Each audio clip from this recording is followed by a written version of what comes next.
নমস্কার বন্ধুরা, আমরা এসেছি এখন সুন্দরবনে একদম প্রান্ত গ্রাম অঞ্চলে।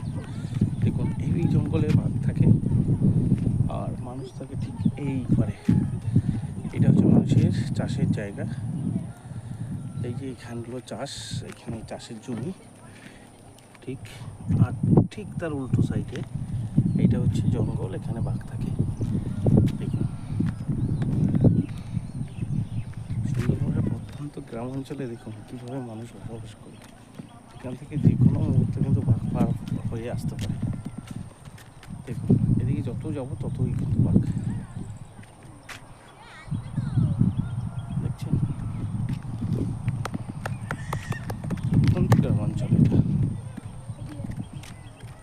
কিন্তু বাঁধগুলো বাঁধানো একদম বেঁচে দিয়ে সুন্দর।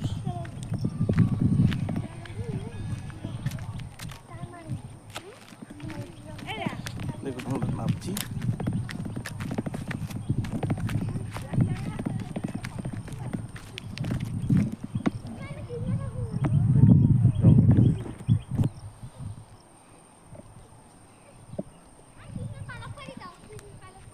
এখানে অনেক সময় মাছ ধরতে আসে মানুষ।